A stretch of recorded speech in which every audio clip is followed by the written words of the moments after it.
We are just a couple of weeks out, if not days, from training camp. I think rookies are already going to show up. Veterans are coming out later. We've got the news rolling in. So I have Samantha Holt over from Fantasy Life, and we're going to talk about the players that we love and the players that we hate right before we get actual training camp news right here on the Fast Draft channel. And we're going to hop right into it. Samantha, you're going to give the love first. Sunshine Sammy, who's a player that you really love and enjoy?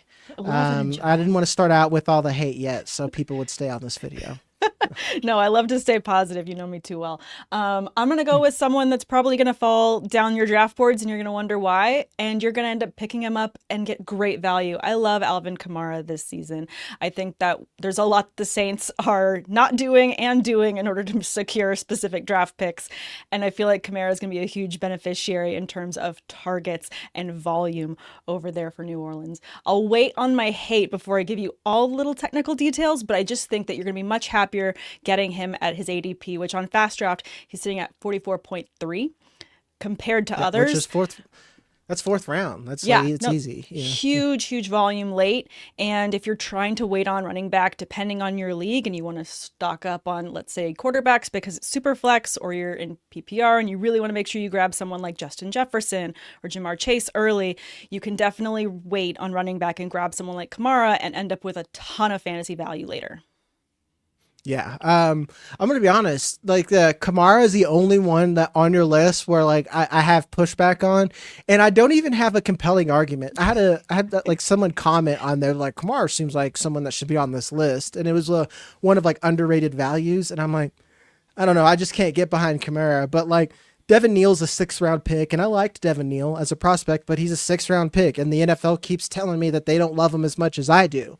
And then on top of that, Kendre Miller is like a myth at this point. He's fetch. He's Nessie. You know, he's something that is more of a vibe and a feeling than he is an actual concept. So it's just Kamara there. And Kellen Moore being there is compelling just because of how productive he is with running backs. So it's like he's kind of, at least at cost, you're not betting on him. So I will take it. I will give you my love then. And it's the first round here. It's Puka Nacua. I've sinned on Puka Nacua. I hyped him up during rookie season. I let all the numbers nerds say, you gotta sell him. You gotta sell him. You know, he's like, he wasn't a 2nd round pick or a 1st round pick. So I did, like an asshat. And now I have no Puka Nacua, specifically in Dynasty. So I've had to overpay to get him. But now in Bestball, in redraft, I'm paying for that sin. It's Puka Nacua because, yes, he was injured last season, but when he's on the field, he's productive. It's like this dude put up 990 yards in 11 games, and no one's talking about it. Yeah. They just don't care. And I know that Devontae Adams is there, but it is a myth, people. If you have a good play caller, if you have a quality quarterback, it only improves the offense by having more targets, because now that sweet Puka Nacua production is no longer going to come at the cost of double coverage, because Cooper Kupp, as we know, is dust. He's donezo. Are you drafting Cooper Kupp at this cost? I'm not. You know? No, I'm not. But I think it's a great call out in terms of don't sleep on Puka Nacua because Adams is there. McVay is incredibly crafty. And when he has 2 strong, healthy wide receivers, they can both eat. And I think that it's a great pick to pick up someone like Nacua. I mean, even Adams late, I'm not mad at, just because, again, there's volume there to be had. And I just feel like because of the way that McVay runs that offense, it's not like other systems where one cannibalizes the other.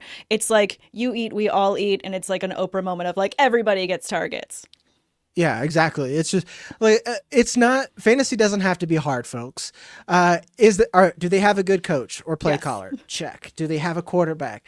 Check. Yes. Okay. That's it. You know, like, are they getting targets? And they're going to continue to do it. You know, like that's sometimes I feel like we get in the weeds of numbers, and even I'm not immune to that as well. And we find a reason to hate on some players. Now I want to bring out the darkness in your soul. Who is someone that you don't like? If you have hate in your heart, let it out. I'm going to let the hate flow through you. Yes.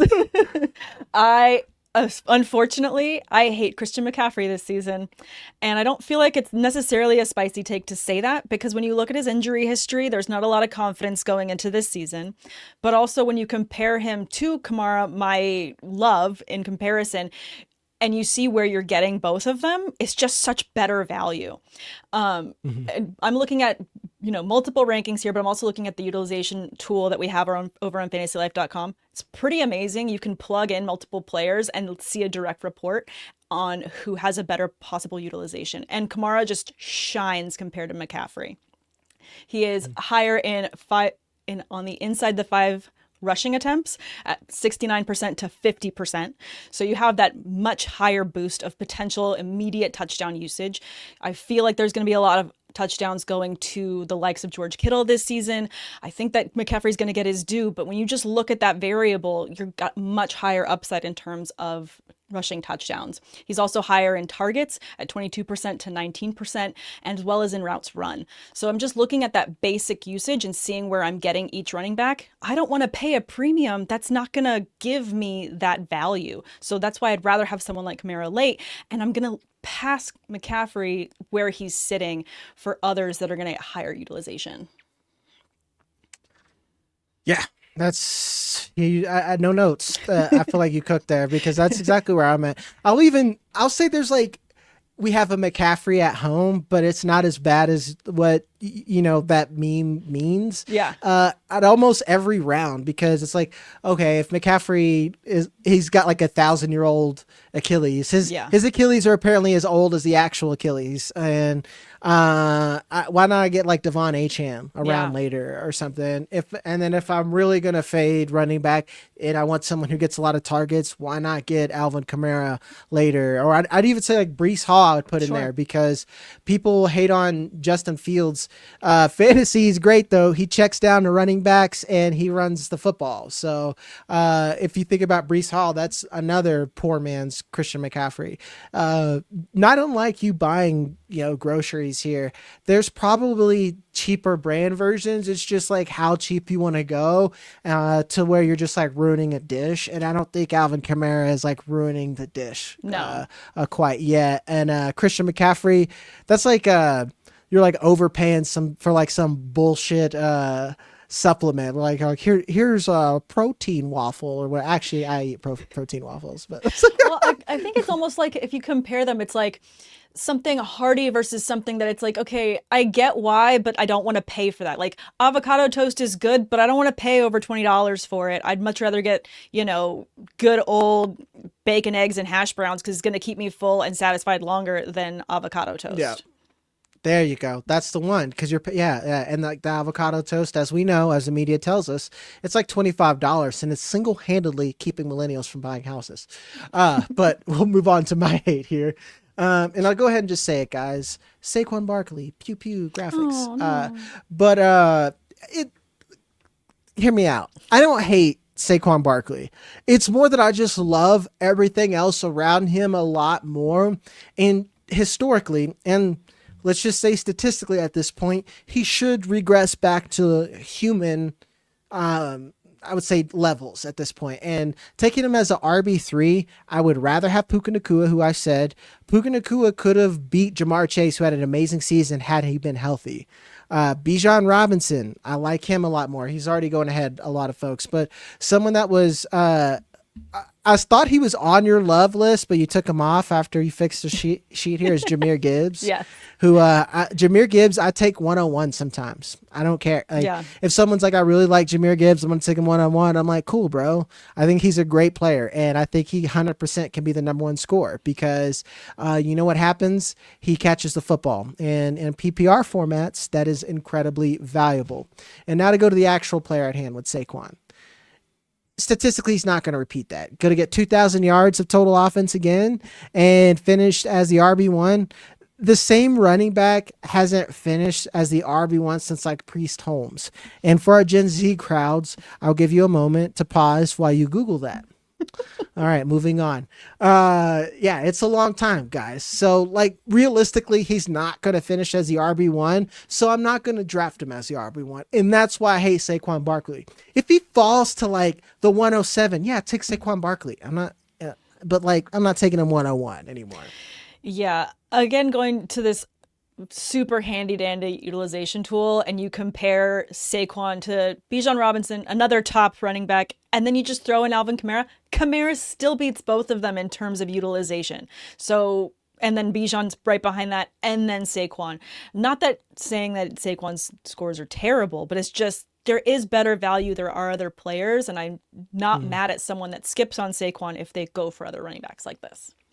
Yeah, and usually for me, I want the hyper elite wide receiver and running back. Usually someone hops in RB2. I mean, you were drafting Saquon Barkley at the turn last year. You know, that's normally what happens. So that's usually wide receivers are stickier year over year. And that's just the way. I'm not saying you should go zero RB guys.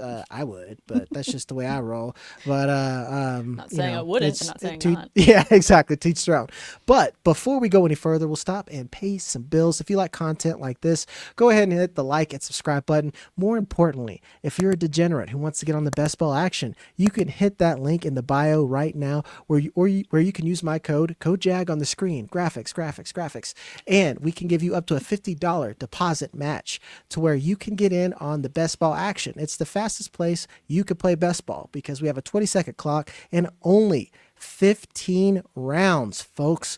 We want it fast and furious here at Fast Draft. It's almost like we branded our name to be honest. With that being said, we'll get to it and jump right back into it. Sam, we have a love here. It's a quarterback. Who is he? I love Bo Nix. I'm really excited about him for a lot of reasons, but especially in super flex formats, I love getting him as my second quarterback if I can. He's just too good a value with so much rushing upside that I can't leave a super flex draft without him. Even in redraft, I feel like when you wait on quarterback and stock up at other offensive positions, you're not going to be upset with walking away with someone like Bo Nix with the floor that he's going to give you week in and week out. Again, you're going to have a crazy amount of volume in terms of his throws, but you're also going to get that scrambling, that rushing upside that you want from a quarterback. No, that makes sense. Where I'm at with Bo Nix is like you're scrolling on Tinder and you pause and you're like, but they have a dog, and then like you kind of, and then like you swipe on him, like that. That's where I'm at with him. Where where like he's all right at cost. Most of the time, I find myself leaning to Drake May or Murray or Fields. It's not, and again, it's not like I hate him, but then I'm like he does rush, and McVay seems to be back, or not McVay. Peyton seems to be back. I like what I saw last season. He looked like he took what he built at Oregon and Peyton took that as like him being on time and accurate and built the perfect system around him. My only even slight concern is maybe that rushing takes a back seat. If J.K. Dobbins is anything like he was last season and R.J. Harvey is half the player that people are overdrafting him as. That was a shade at him. So I'm here for some Bo Nix action just because he rushes the football. Like I tell people, I'm pretty if you don't run the football, I just don't draft you at fantasy. They're just like I don't know. You have to throw a metric. I forget I can cuss on this pod. A metric fuck ton of touchdowns a lot. That's just, and we're going to talk about that later. Yeah. But we'll go to my love here. It's Please. Garrett Wilson. Okay. I can't stop with Garrett Wilson. I won't quit. Even when he's bad, he's good. And that's just, everyone's just like, well, he's not the second coming of Justin Jefferson, so I hate him. Well, he gets like 100 targets every season, and he had, what's his name? I forgot because it doesn't matter. It's actually Zach Wilson. I do remember. And then whatever spirit comes out of Aaron Rodgers' lungs when he exhales ayahuasca, I actually think you drink it. Like whatever that was with Aaron Rodgers, and he still was productive. Yeah. It doesn't make sense. I know everyone hates Justin Fields, but I'm going to give Justin Fields one more shot. I know that's why people don't like him, but I look at Zach Wilson, who doesn't have a job, and no one's saying, hey, do you want to run the Jets offense? No one's saying that. No one's asking Zach Wilson to start anywhere at this point. If he can make Garrett Wilson productive, I think Justin Fields can make Garrett Wilson productive. I agree with that. And I think that it also says a lot with how the Jets have stacked their offense going into this season. They have a lot of faith in Fields taking over this offense and doing a lot with it. So I feel like that connection between him and Wilson makes a ton of sense. I do like Wilson at his ADP as well. I still can't get over the "Buddy has a dog, so swipe right" of Bo Nix, but it's so spot on. I agree. We all got tiebreakers. We all got qualifiers. Oh, I know. For me too. I'm just like, he's a 6, but he has a dog. He's a 7. No. Okay. Swipe right. I got lucky. One of my qualifiers was like, man, she's funny.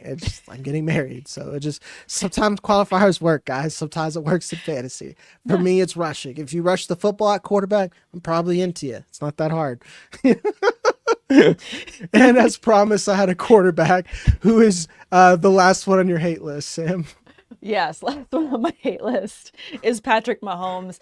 We were talking about this before we started. I feel like we just need to dig in and understand, yes, Patrick Mahomes is an amazing quarterback. He's an amazing NFL quarterback, but he is not going to win you your fantasy league because not only does he not care about your fantasy team, but his stats don't show it either in terms of what he actually produces. And just to compare him to Bo Nix, our, Tinder candidate with a dog, and you comparing his in terms of ADOT, he is higher as well. So he's got a higher ADOT than Mahomes at 7.6 to 6.8. He's far higher in rushing attempts, 10% to 7. And then in terms of rushing inside the 5, that lovely touchdown upside, 10% to 0%. Patrick doesn't need to risk those expensive ankles running into the end zone when he's got the targets that he has to throw it in. So you're going to get that throwing touchdown from Mahomes, sure, but you're going to get the rushing upside from Bo Nix. Again, we like the upside. If you like the rushing, you like Nix more. And again, I just don't want to pay for someone like Mahomes when he's going to give me basic value. It's basic. You know what? He's mid. Just to speak to the younger folks, Mahomes is mid. Move on.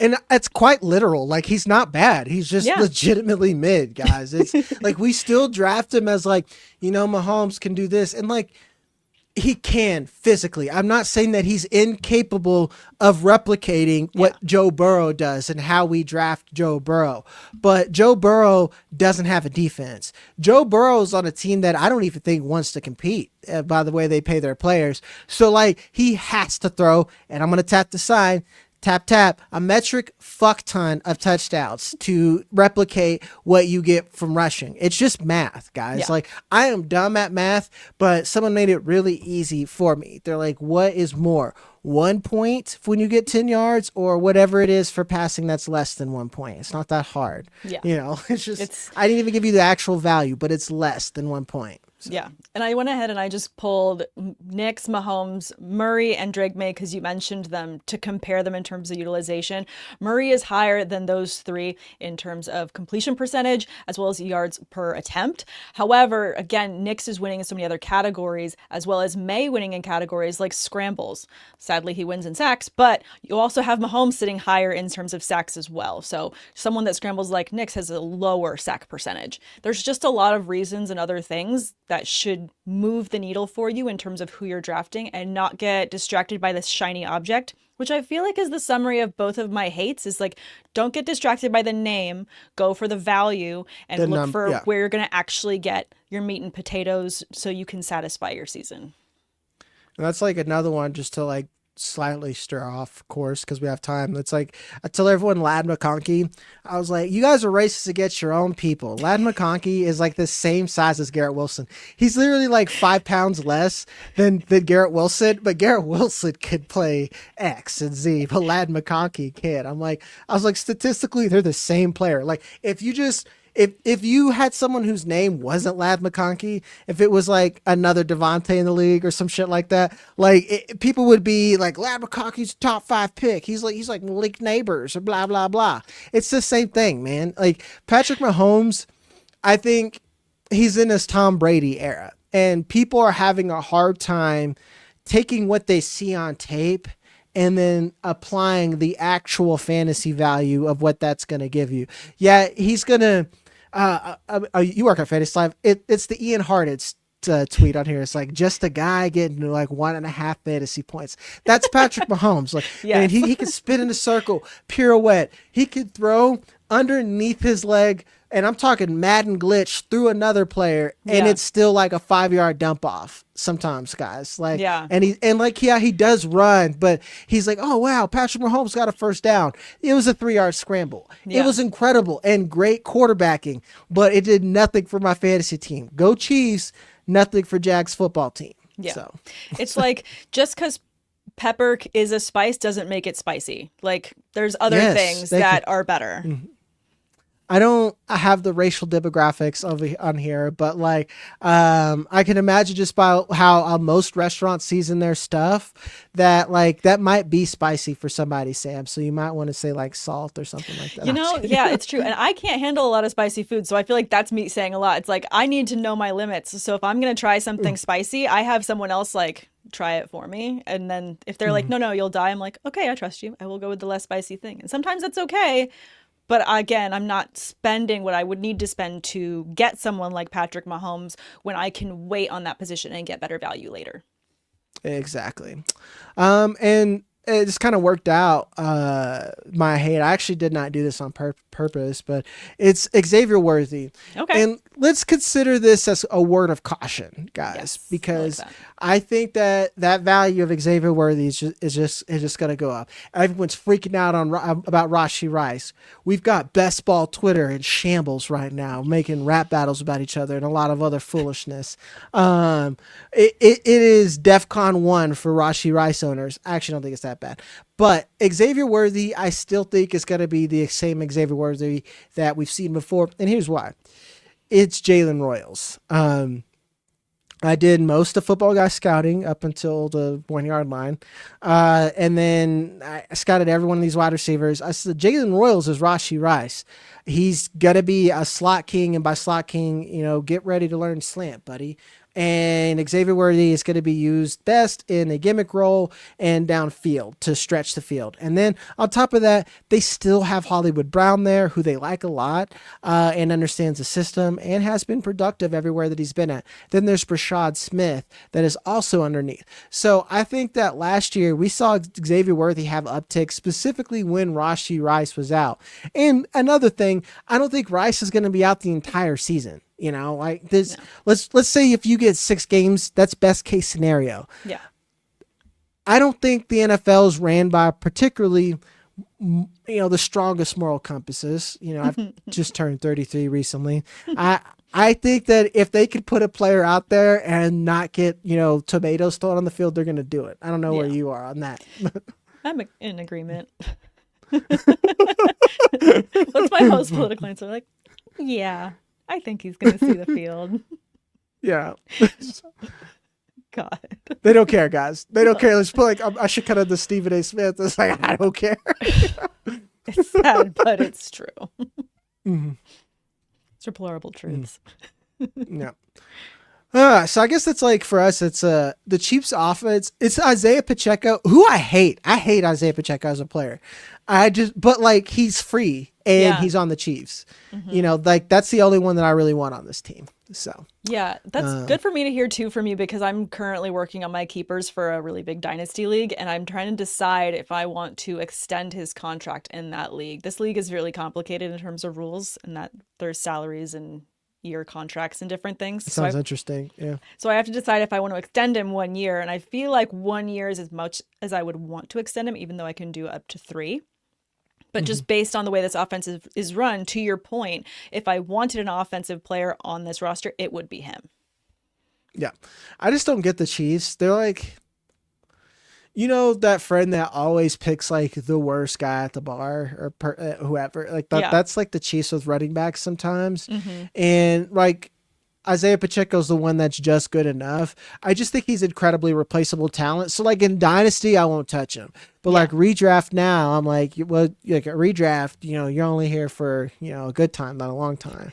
So, I would do that 1 year contract and then yeet him if you can. I don't know. This league sounds awesome. Is that MFL or is it Sleeper? Or No, it's ESPN, but we have to modify it on the back end. And so we use spreadsheet to track everything, and then we auto updated That's ourselves. sicko shit. I know it's sicko really shit. disgusting sicko shit that we do. But again, the only reason I have him is because I have him on such a cheap contract that it makes sense for me to keep him. You know, my other running backs that I have are Achane and Bijan Robinson. So pretty well-rounded group in terms of keepers for a 12 team. And that was a moment just to let Sam flex. As always, I'm Jagger May. You could see Sam over out Fantasy Life. And there's another pod called Unbinged. Yeah. You know, I'm not saying that it's really good. She's over there as well. Hit the like, subscribe button. If you guys want in on the best ball action, you can always go on our Discord where we're having deals every Friday. I'm Jagger May. Love you. And we'll see you on the next one. So I thought I needed.